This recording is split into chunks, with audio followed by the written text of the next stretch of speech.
Hello Virgo! Welcome dito sa aking channel, Kapalaran 888. Welcome guys! Alamin natin Virgo kung ano ang messages, vibration, gabay, energy para sa inyong lahat. Ito ay general reading first 15 days ng January 2024. Virgo. Okay, Virgo. Sinasabi ng baraha sa'yo dito na 33 to eh. It's the right direction, right timing, right energy. And kung ano man itong hinihintay mo, kasi pwedeng naghihintay ka, it's either naghihintay ka ng relationship, naghihintay ka ng work, naghihintay ka ng individual, or naghihintay ka ng breakthrough, or kung ano man yan na hinihintay mo, paki-comment sa comment section. Sinasabi ng baraha sa'yo na andito na. Okay?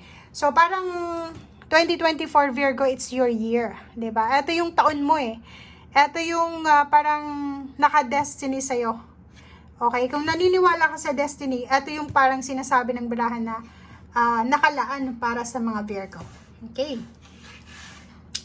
Nakikita natin dito na ang magbo-blossom na abundance dito, depende sa kung ano yung abundance na para sa'yo.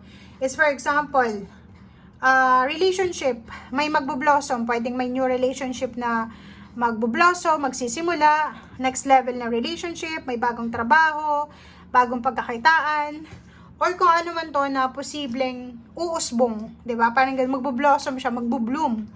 Or parang ano siya, gaganon siya na bulaklak, magbo-blossom. So, right timing to guys. So, eto na yung taon. Eto yung Virgo year para sa lahat ng Virgo.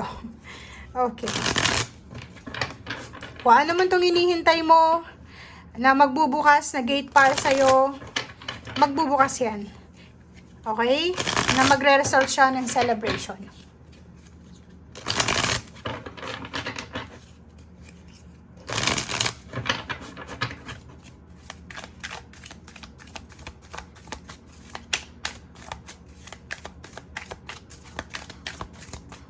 Okay, ano pa ba? Okay, so meron ditong the star and the moon. So kung makikita mo dito Virgo, it's the light sa day and night. So ibig sabihin niya, wag kang masyadong mag-alala if ever na may mga confusion ka pa rin na nararamdaman for the next few days, next few weeks and months, even this whole year. Wag kang mag-alala kasi may liwanag, may mga clarity na darating sa'yo, enlightenment. And nandito yung wish mo, parang sinasabi ng barahan na parating na yung manifestation, parating na yung yung goals mo, wish and dreams, parang ganon. And sinasabi din ng baraha sa'yo dito na abot kamay mo na yung pangarap mo. So, hindi ka dapat nag-aalala. Kasi kung makikita mo dito, yung iba sa inyo, masyado kayo nag-aalala. Masyado kayong worried sa kung ano yung posibleng darating sa hinaharap. Okay. Ang dami-dami ditong offer na pwedeng dumating sa'yo. Offer ng love, offer ng work, offer ng pwedeng matirahan, pwedeng masakyan, parang ganon. So, car, or kung ano pa man, transportation. So, nakikita natin dito, Virgo, na maraming responsible, trusted individuals ang tutulong sa'yo sa taong 2024. And mararamdaman mo yan sa first 2 weeks ng January. Medyo ramdam mo yung suporta ng universe sa'yo. Okay? And makinig ka sa sinasabi ng intuition. Nakikita ko rin sa'yo dito yung posibleng may mag-offer sa'yo ng work.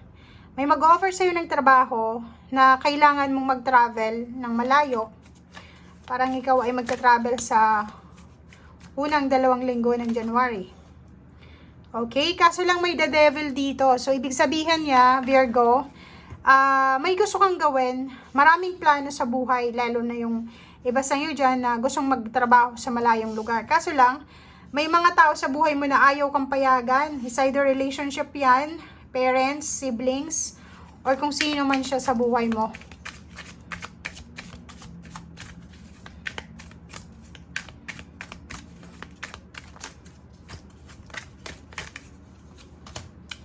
Okay.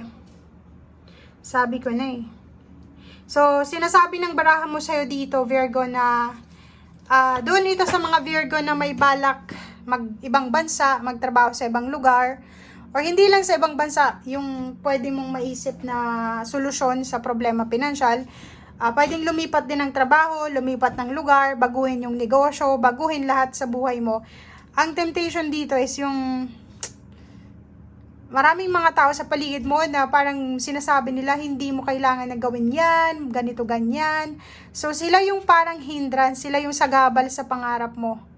Which is hindi naman nila natutulungan yung financial problems mo. So, make sure na maging matalino tayo dito, Virgo eh. Kasi yung mga taong nagbibigay ng mga side comments sa'yo, ay hindi naman sila nakakatulong sa'yo eh. So, if papakinggan mo sila, wala kang makukuha sa kanila. Buti lang kung sila yung magiging katulong mo sa buhay. 'Di ba?